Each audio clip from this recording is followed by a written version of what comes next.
January 31, 1945.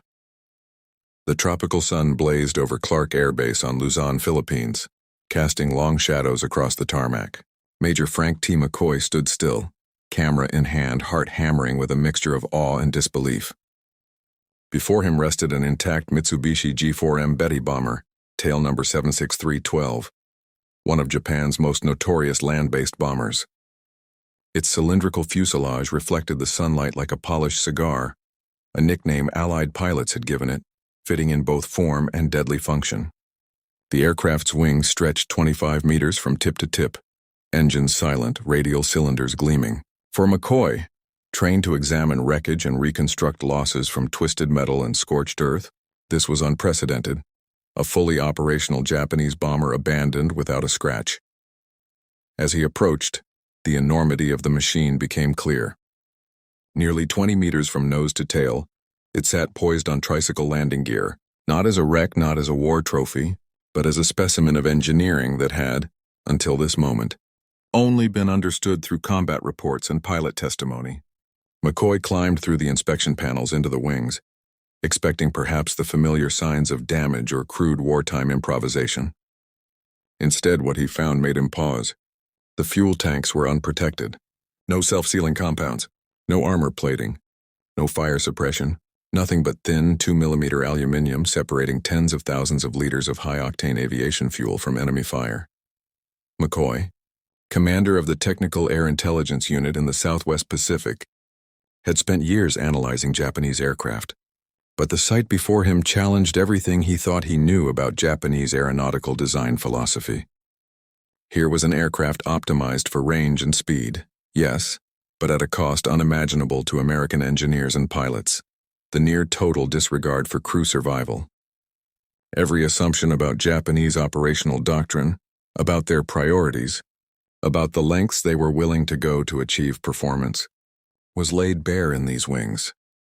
The story of this bomber, and the catastrophic compromises it embodied, began almost 4 years earlier. December 8, 1941. Pearl Harbor still smoked in the distance. From bases on Formosa, 82 G4M bombers and 26 G3M bombers rose silently into the morning sky. Their target, Clark Field, the heart of American air power in the Philippines. The Japanese attack achieved total tactical surprise. At precisely 12:35 in the afternoon, the bombers arrived, cruising at 20,000 feet, far beyond the reach of American anti-aircraft defenses. 27 bombers from the first wave released 636 bombs across the runways and hangars. As if rehearsed to perfection, 0 fighters swooped in moments later, low and fast, tearing apart any American aircraft that had survived the initial bombing. In less than an hour, Clark Field was devastated. 12 of 17 B-17 Flying Fortresses destroyed, nearly all P-40 Warhawks reduced to burning wreckage. Lieutenant James Harrington, one of the few survivors, would later write of the attack, "The formation, perfect and unassailable high above their reach, descending only to deliver destruction before vanishing northward. The few American fighters able to take off were too late, chasing empty skies." The Betty, meanwhile, had returned to its base untouched. Its operational range, then unheard of for Allied forces, allowed it to strike from bases over 1,400 miles away, a distance no American bomber could match at the time. In its first months of combat, the Betty would prove devastatingly effective, projecting Japanese power across the Pacific in ways that commanders on both sides could scarcely comprehend. Just 2 days after Clark Field, on December 10, 1941, the Betty joined older G3M Nell bombers in an attack on Force Z, the British Naval Task Force anchored off Malaya, including the battleship HMS Prince of Wales and the battlecruiser HMS Repulse. Precision, coordination, and torpedo technology combined to produce one of the most shocking naval losses in history.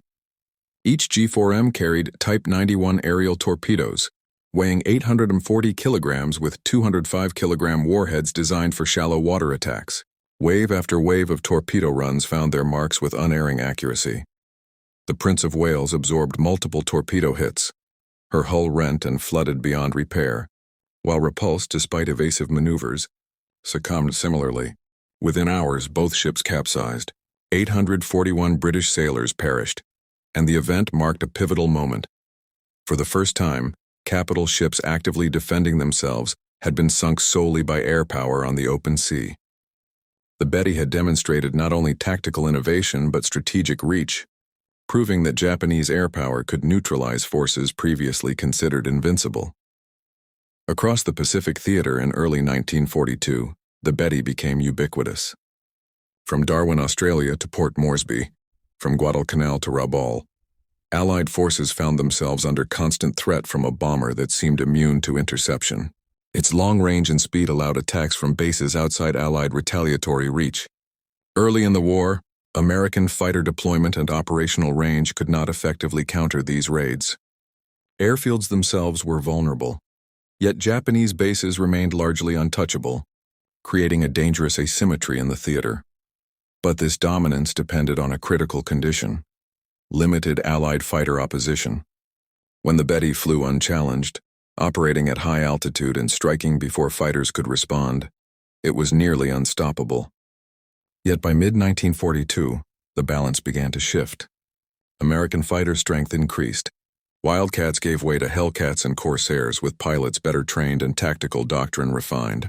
Reports of catastrophic losses began to emerge, culminating on August 8, 1942, when 23 Betty bombers from the 4th Air Group attacked Guadalcanal. Intercepted by American fighters over Savo Island, 18 of the 23 bombers were destroyed. Over 120 aviators lost, a single worst loss in the campaign. Allied pilots described the aircraft in grim terms: a flying cigar, a one-shot lighter, a flying Zippo. Any hit, anywhere along the fuselage or wings, often resulted in instantaneous combustion. By October 1942, when Lieutenant Commander John Thomas Blackburn arrived commanding VF-17, the Betty's reputation had shifted from fearsome to fragile. Interceptions became increasingly successful, and pilots learned that with accurate targeting, the aircraft was extraordinarily vulnerable. Yet the full technical reasoning behind these vulnerabilities remained obscure until intact examples could be captured and thoroughly examined. In November 1942, when Australian forces overran airfields at Buna in Papua New Guinea, Allied engineers gained critical insight. The G4M bombers retrieved there revealed a consistent design feature. The fuel tanks were entirely unprotected. Thin aluminum, no self-sealing compounds, no armor, no suppression. Every aircraft reflected the same philosophy. American engineers marveled at the contrast with their own designs. The B-17 Flying Fortress had long featured self-sealing tanks. The B-24 Liberator and fighters such as the P-38 and P-47 similarly incorporated protective fuel systems. These systems, though heavy, dramatically increased survivability, adhering to a doctrine that prioritized crew lives alongside mission performance. The Betty, in contrast, offered none of these protections. Every kilogram saved on armor and fuel safety was invested instead in extended range, increased payload, and speed. The Clark Field specimen of January 1945 provided the most comprehensive analysis. Major McCoy and his team spent 3 weeks dismantling and documenting every system. Reports were classified secret, distributed across Allied air forces, and detailed specifications that explained both the bomber's exceptional capabilities and its catastrophic vulnerabilities. The G4M Model 1, the early production variant, embodied a ruthless optimization for range and speed. Its empty weight, 6,741 kilograms, remarkably light for its size. Maximum takeoff weight, 9,500 kilograms. Fuel capacity, 4,780 liters spread across 8 unprotected tanks, 4 per wing. Top speed, 428 kilometers per hour, 265 mph. Maximum range, 6,034 kilometers, 3,050 miles. Service ceiling, 8,500 meters. Crew, 7. The configuration of fuel tanks, running along the wing's center line, maximized capacity but placed them squarely in line with any incoming fire. The consequence, a critical vulnerability that Allied pilots had long observed in battle. Every design choice reflected a compromise mandated by Japanese naval strategy in the late 1930s, with an empire spanning thousands of kilometers across the Pacific. The Navy required bombers capable of striking distant targets without reliance on carrier aircraft. Existing designs, including the G3M Nell, fell short in range. American bombers, too, lacked the ability to project power across these distances. The Navy issued specifications in 1937. Top speed 398 km/h, cruising altitude 3,000 meters, range over 4,700 kilometers unloaded, or 3,700 kilometers with an 800-kilo bomb or torpedo load. Kiro Honjo, taking over Mitsubishi's design team, studied European techniques at Junkers before returning to Japan. Honjo understood the harsh realities. The only way to meet performance requirements was to sacrifice protection. His team calculated every kilogram, determining that additional armor, self-sealing tanks, and suppression systems would exceed acceptable weight limits and compromise range. Fuel alone weighed roughly 3,800 kilograms at full load. Every kilogram added for protection reduced either payload or operational distance. The solution, dictated by mathematics and strategic necessity, was brutal. Performance over survivability. The aircraft could meet the Navy's range and speed requirements, but every combat engagement carried the risk of catastrophic destruction. Honjo's decision defined the G4M throughout its service life. By October 23, 1939, the first prototype flew, meeting every Navy specification.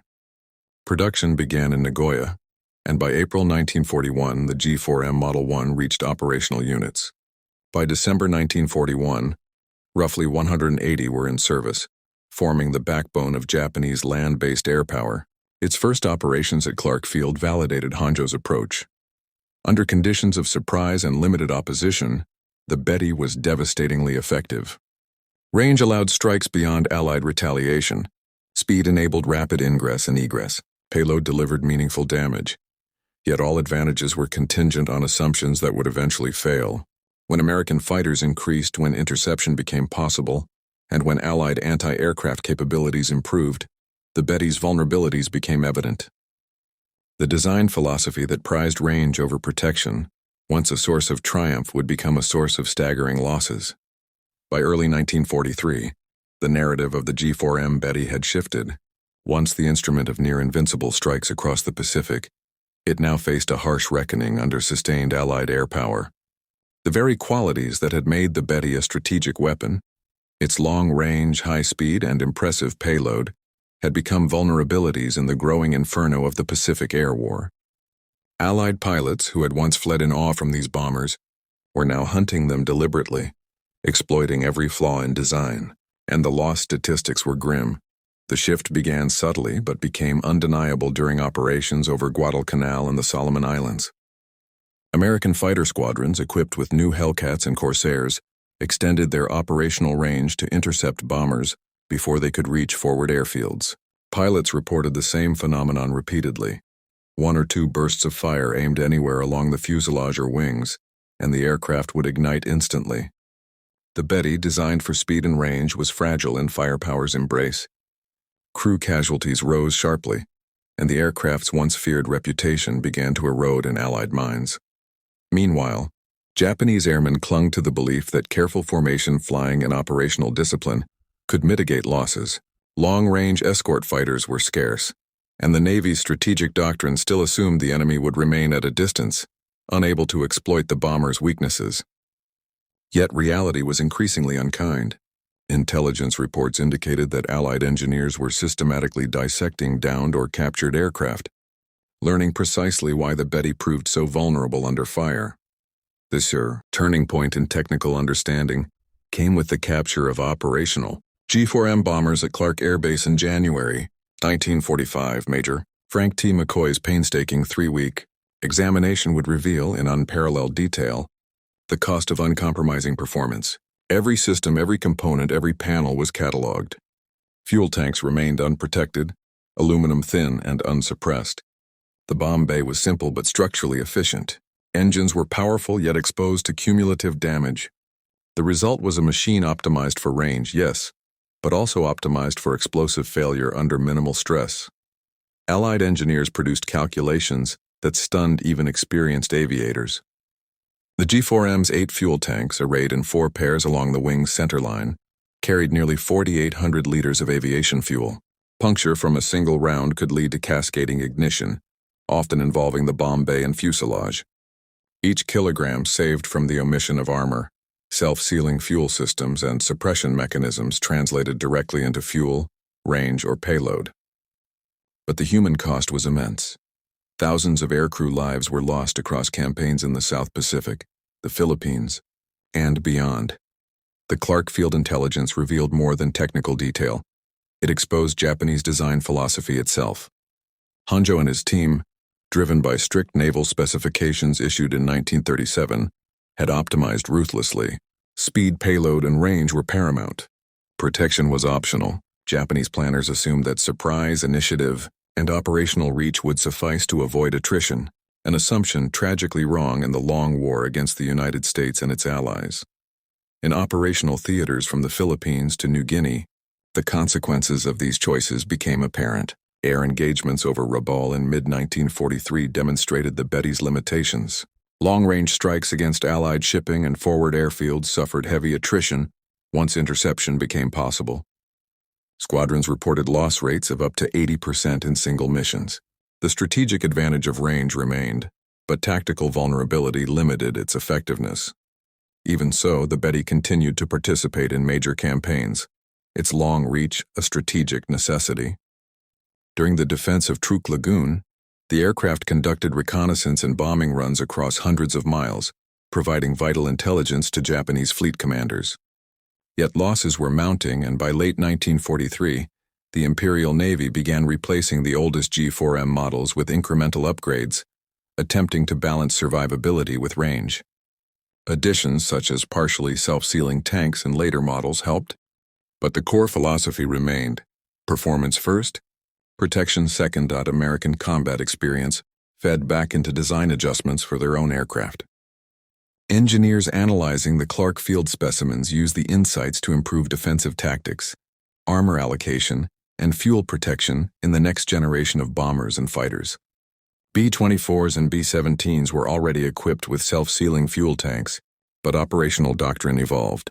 Fighter escort coordination, altitude tactics, and interception strategies were refined based on the lessons learned from the G4M's vulnerabilities. By 1944, the Betty had largely shifted from an instrument of dominance to one of attrition. Its role increasingly became supportive: maritime reconnaissance, transport escort, and secondary bombing missions, often in the face of overwhelming Allied air superiority. Its earlier glory, the image of a nearly unstoppable long-range bomber, was now tempered by experience and the relentless advance of Allied technology. Nevertheless, the aircraft remained a testament to the extremes of design philosophy.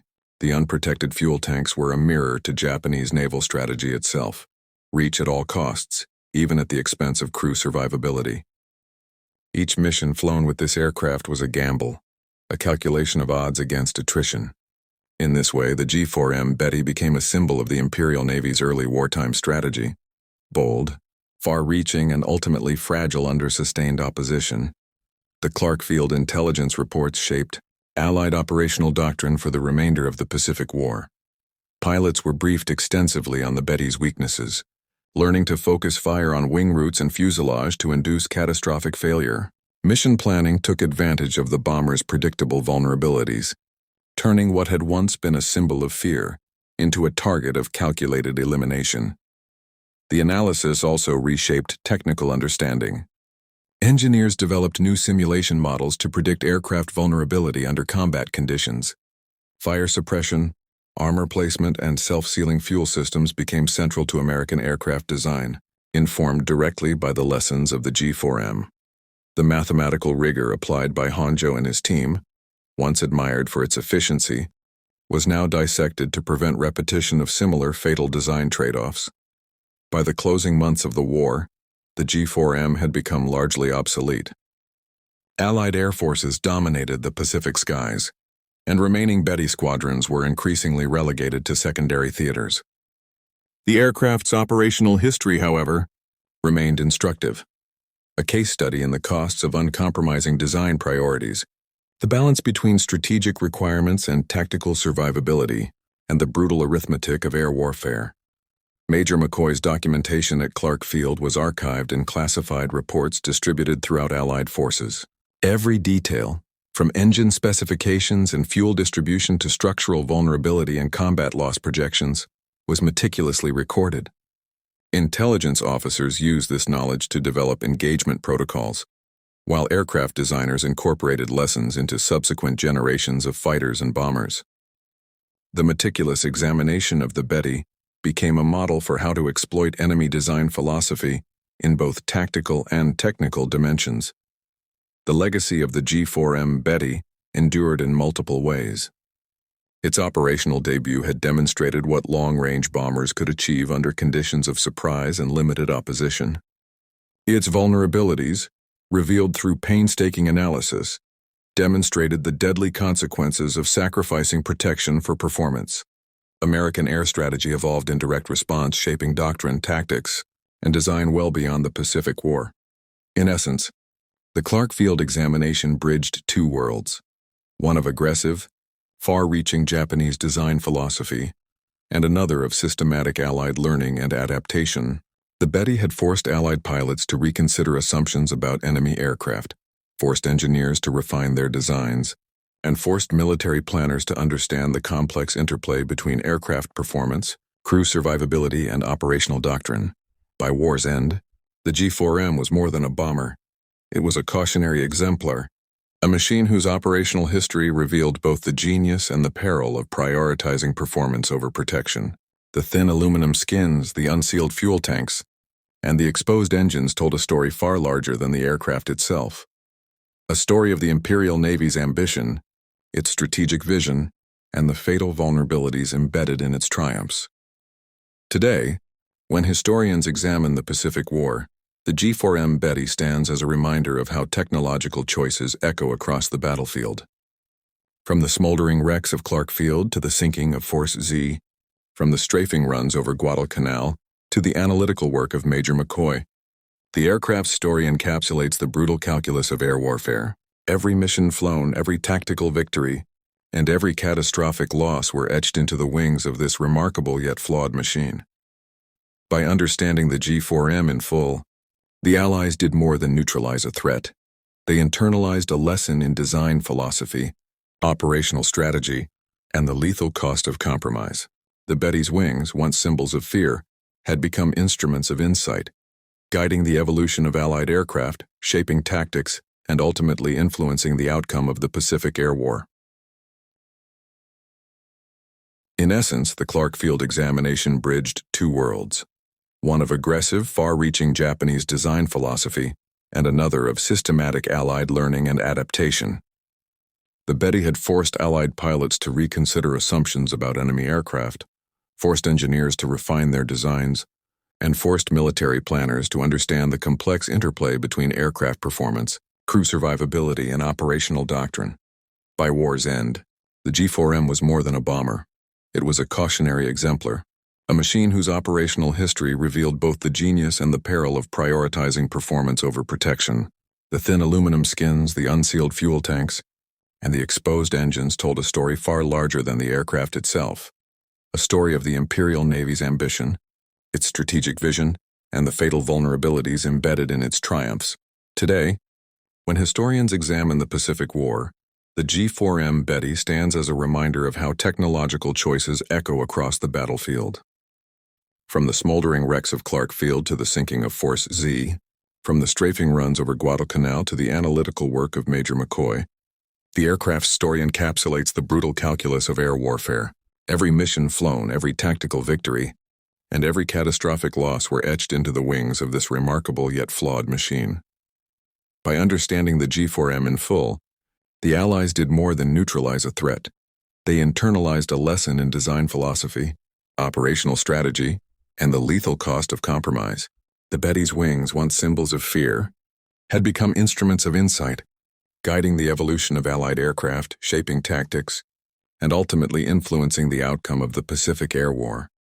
The meticulous work at Clark Air Base had transformed raw observation into actionable intelligence.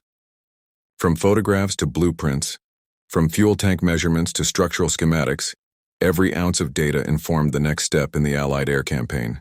The Betty story, once one of overwhelming success and terror, had become an enduring testament to the power of analysis, adaptation, and learning under fire. In the final tally, the G4M Betty achieved a paradoxical legacy. It struck fear into Allied airmen, sank capital ships, and demonstrated the potential of long-range bomber operations. Yet its design, sacrificing protection for performance, ensured that the very qualities that made it formidable also guaranteed its vulnerability.